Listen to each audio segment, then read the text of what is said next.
Two of God's attributes are especially brought into focus in Jesus' response: his sovereignty and his goodness.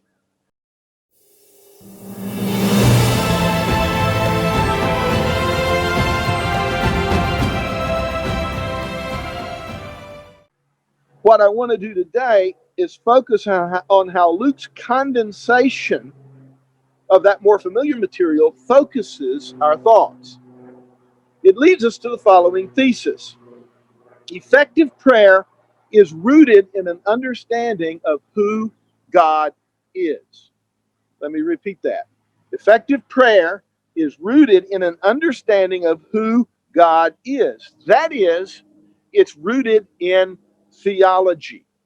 This is apparent both in the structure and the form of the model prayer that Jesus gave, and it's reinforced then by the stories that he told about it after giving it. Two of God's attributes are especially brought into focus in Jesus' response: his sovereignty and his goodness. God's sovereignty and his goodness. If you want your prayer life to improve, begin by meditating on and studying and understanding in a new and practical way God's sovereignty and his goodness. Jesus' model prayer begins with a focus not on ourselves and our needs, but on God, both as Father and as King. In other words, it is focused specifically on his person and on his sovereignty. When you pray, say, Father, the person. And of course, Father is a person that in ancient times had a great deal more authority in the family than most of us can probably even imagine today.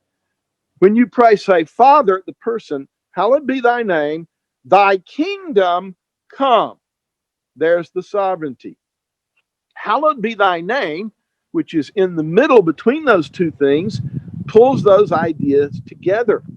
Hallowed is an old-fashioned word for consecrate or sanctify or make holy. Literally, it is make holy.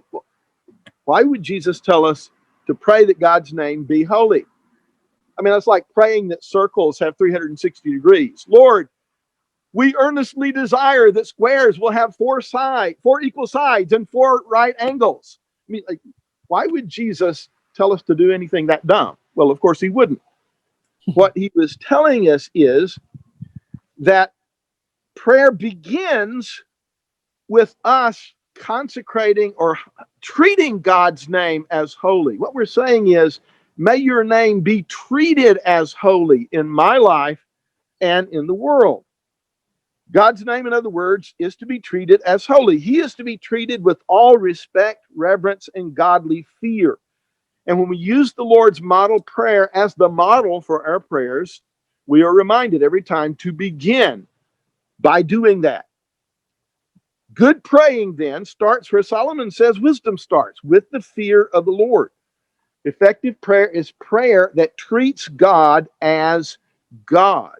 So we start by reminding ourselves that he is our Father and he is our Father in heaven, and that his name is to be treated as holy because he's not only the Father but the King, which leads us right into thy kingdom come.